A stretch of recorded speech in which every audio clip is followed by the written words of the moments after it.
প্রিয় বন্ধুরা, সকলকে আন্তরিক শুভেচ্ছা এবং অভিনন্দন জানাই।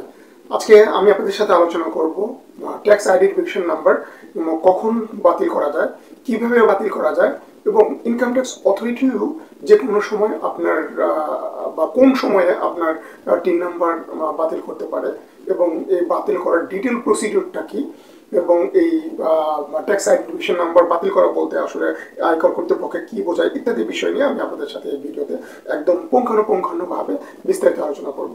তো চলুন যাই বন্ধুরা আজকে ভিডিওর মূল আলোচনাতে।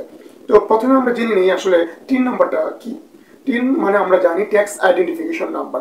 সাধারণত আপনার যখন কোনো ট্যাক্সেবল ইনকাম থাকে বা ইনকাম ট্যাক্স আইন 2023-এর ধারা 166 অনুযায়ী আপনি যদি রিটার্ন দাখিল করতে বাধ্য হন অথবা আপনি যদি স্বপ্রণোদিতভাবে নিয়মিত আয়কর কর্তৃপক্ষের কাছে রিটার্ন সাবমিট করতে চান, তাহলে আপনাকে নিবন্ধনের জন্য আবেদন করতে হয় এবং এই আবেদনটা আপনি অফলাইনেও পারেন এবং অনলাইনেও এই আবেদনটা করতে পারেন।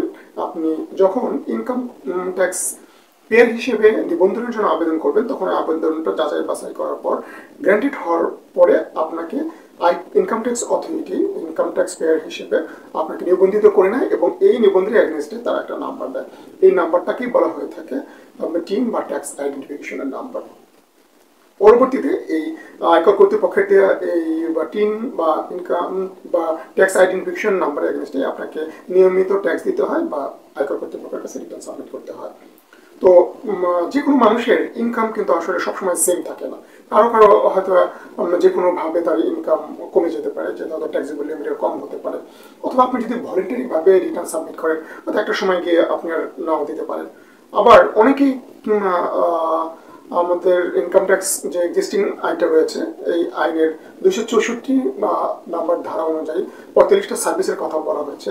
এই সার্ভিস নিতেও কিন্তু অনেক সময় অনেকে বাধ্য হয়ে আপনাকে কিন্তু টিন আপনাকে নিতে হয় বা আপনার ট্যাক্স পেয়ার হিসেবে নিবন্ধিত হতে হয়। পরবর্তীতে যখন দেখা গেল যে আপনার আসলে আপনার টিনটা লাগছে না বা আপনি এখন টিনটা ক্লোজ করতে যাচ্ছেন, এই সমস্ত কারণে কিন্তু আপনি টিনটা আপনি রিটার্ন মানে টিনটা আপনি ক্লোজ করে দিতে পারেন বা বাতিল করার জন্য অ্যাপ্লিকেশন করতে পারেন। এখন আসলে আমরা দেখিনি ডিটেল যে কোন কোন কারণে আসলে টিন বাতিল করা যায়, বাতিল করার জন্য আবেদন করা যায়। আপনি চাইলেই কিন্তু আপনার যে টিন নম্বর রয়েছে এই টিন নাম্বারটি আপনি বাতিল করতে পারবেন না বা বাতিল করার জন্য আয়কর কর্তৃপক্ষের কাছে আপনি আবেদন করতে পারবেন না। আবার আপনি আবেদন করলেই সেটা বাতিল হয়ে যাবে এমনও না, এর ডিটেলস একটা প্রসিডিউর রয়েছে। তো প্রথমে আমরা আগে দেখে নিই কোন কোন ক্ষেত্রে শুধুমাত্র টিন বাতিল করার জন্য একজন ট্যাক্স পেয়ার বা একজন ট্যাক্স নিবন্ধনকারী সে আয়কর কর্তৃপক্ষের কাছে আবেদন করতে পারে। নাম্বার 1 হচ্ছে আপনার যদি পরপর 3 বছর যদি ট্যাক্সেবল কোনো ইনকাম না থাকে এবং নিয়ার ভবিষ্যতে আপনার যদি ট্যাক্সেবল ইনকাম ক্রস করে এরকম কোনো ইনকাম হওয়ার সম্ভাবনা না থাকে। এটা কিন্তু পরপর 3 বছর হতে হবে। আর এই ক্ষেত্রে কিন্তু আপনি রিটার্ন বাতিলের জন্য আয়কর কর্তৃপক্ষের কাছে আবেদন করতে পারেন। তবে পরপর 3 বছর না হয়ে ধরেন প্রথম বছর আপনার ট্যাক্সেবল ইনকাম হলো না, পরবর্তী বছর ট্যাক্সেবল লিমিট আপনার ক্রস করলো, তাহলে কিন্তু আপনি আবেদন করতে পারবেন না। আপনার অবশ্যই পরপর 3 বছর হতে হবে। নাম্বার 2 হচ্ছে আপনি যদি কখনো ভুলবশত 2বার আপনি টিন নাম্বার পেয়ে থাকেন বা আপনি যদি double tax identification number open করে থাকেন, তো আপনার যদি 2বার ভুলক্রমে যদি 2বার নিবন্ধন হন তাহলে আপনি যে কোনো একটা নিবন্ধনের জন্য আপনি আবেদন করতে পারবেন বা বাতিল করতে পারবেন। এটা সাধারণত অনলাইনে আমরা যারা ট্যাক্স পেয়ার হিসেবে নিবন্ধন হতে যায় বা আপনারা যারা অনলাইনে টিনের জন্য আবেদন করেন সেক্ষেত্রে অনেক সময় ডুপ্লিকেট নাম্বার পড়ে যায়। সেক্ষেত্রে অবশ্যই আপনাকে কিন্তু যে কোনো একটা নাম্বার বাতিলের জন্য আয়কর কর্তৃপক্ষের কাছে আবেদন করতে হবে। তবে ডুপ্লিকেট নাম্বার যদি হয় বা 2টা যদি নিবন্ধন নাম্বার 3 নাম্বার আপনার এগেনস্টে ইস্যু হয়ে থাকে তাহলে আপনি বাতিলের জন্য আবেদন করতে পারবেন। কোনো কারণে যদি মানে কোনো ব্যবসা প্রতিষ্ঠানের যদি ডিসলিউশন হয় বা কোনো ব্যবসা প্রতিষ্ঠান যদি পার্মানেন্টলি ক্লোজ হয়ে যায়, বন্ধ হয়ে যায় বা কোনো মানুষের যদি মৃত্যু ঘটে, এই সকল কারণে যদি কারো অস্তিত্ব বিলীন হয়ে যায়, নাই হয়ে যায়, সেক্ষেত্রেও ট্যাক্স মানে টিনের বাতিলের জন্য আবেদন করা যায়। ধরেন কোনো একটা ব্যবসা প্রতিষ্ঠান ক্লোজ হয়ে গেল, বন্ধ হয়ে গেল, বা কোনো একটা ট্যাক্স পেয়ার আছে সে মৃত্যুবরণ করলো, তাহলে তার উত্তরাধিকারীগণ এই তার প্যারেন্টসের নামে যে আপনার টিন নাম্বারটা ছিল সেটা বাতিল করার জন্য আবেদন করতে পারবে। কোন ক্ষেত্রে যদি 166 নম্বর ধারা অনুযায়ী যে ক্ষেত্রে ট্যাক্স রিটার্ন দেওয়া বাধ্যতামূলক, এই ধারাগুলো যদি আপনার এই 166 নম্বর ধারায় যে কারণগুলো উল্লেখ করা হচ্ছে সেগুলো যদি আপনার জন্য অ্যাপ্লিকেবল না হয় বা 166 নম্বর ধারা অনুযায়ী আপনি যদি রিটার্ন দাখিল করতে বাধ্য না থাকেন, তাহলে কিন্তু আপনি এই টিন মানে ক্লোজ করার জন্য আপনি অ্যাপ্লিকেশন করতে পারবেন। 264 নম্বর ধারায় 45টা সার্ভিস আপনি যদি নিতে যান, তাহলে আপনাকে কিন্তু অবশ্যই রিটার্ন দাখিল করার প্রমাণপত্র শো করে তারপরে সার্ভিস নিতে হয়। যেমন যদি আপনি সিটি কর্পোরেশনের এরিয়াতে কোনো ট্রেড লাইসেন্স নিতে যান, আপনি যদি মনে করেন সিটি কর্পোরেশন এরিয়াতে 10 লক্ষ টাকার অধিক কোনো ল্যান্ড কিনেন, অথবা আপনি যদি 10 লাখ টাকার অধিকের সিটি কর্পোরেশন এরিয়া, পৌরসভা এরিয়া এবং ক্যান্টনমেন্ট এরিয়াতে যদি আপনি আবাসন সেক্টরে যদি ইনভেস্ট করেন, ফ্ল্যাট কিনতে যান, সেক্ষেত্রে তারপরে আপনি যদি ক্রেডিট কার্ড নিতে চান, এরকম 45টা সার্ভিস আছে।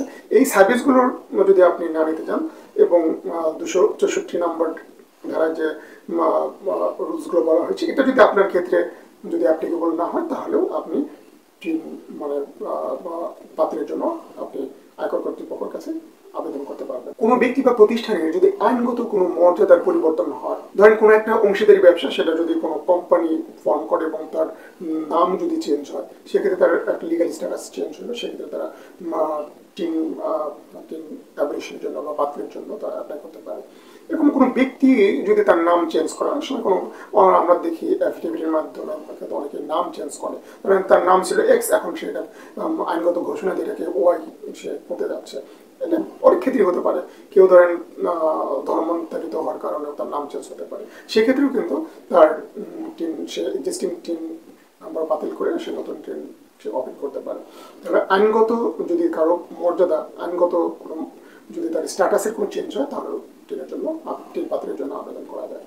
অপরপক্ষে আপনি যদি পার্মানেন্টলি বাংলাদেশ থেকে অন্য দেশে চলে যান, বাংলাদেশ থেকে যদি পার্মানেন্টলি আপনি বিদেশে বসবাস করার জন্য চলে যান, পার্মানেন্টলি বাংলাদেশ যদি আপনি ত্যাগ করেন এবং আপনার যদি বাংলাদেশে আর কোনো ইনকাম হবে না এরকম স্কোপ আপনার মনে হয়, সেক্ষেত্রেও কিন্তু আপনি ইনকাম ট্যাক্সের যে রেজিস্ট্রেশন নাম্বার বা টিন, সেটাকে বাতিলের জন্য আবেদন করা যায়। অপরপক্ষে অন্য কোনো আইনগত যদি ভিত্তি থাকে, সে তার ভিত্তিতেও আপনি ইনকাম ট্যাক্স বা টিন আপনি কিন্তু বাতিলের জন্য আয়কর কর্তৃপক্ষের কাছে আবেদন করতে পারবেন। যেমন ধরে নেন আপনি কোনো একটা যে কোনোভাবে কোনো কোর্ট থেকে আপনি রায় পেলেন যে আপনার আর এই টিনের দরকার নেই এবং এই টিনটা আপনি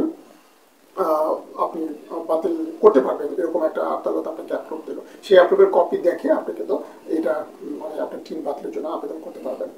তো বন্ধুরা, আপনি যদি যে কারণগুলো আমি বললাম, এই সকল কারণগুলো যদি আপনার মধ্যে বিদ্যমান থাকে, এর যে কোনো একটা কারণ যদি বিদ্যমান থাকে, তবেই আপনি শুধুমাত্র টিন বাতিল করার জন্য আবেদন করতে পারবেন। যে কারণগুলো এতক্ষণ আপনাদের সাথে আমি বর্ণনা করলাম, এই কারণগুলোর যে কোনো একটা ক্ষেত্রে আপনার যদি প্রযোজ্য হয়, তাহলে আপনি সেই কারণ এবং এর বিহাইন্ডে যে ডকুমেন্ট দরকার, সেই ডকুমেন্ট সমেত আপনাকে আয়কর কর্তৃপক্ষের কাছে আবেদন করতে হবে।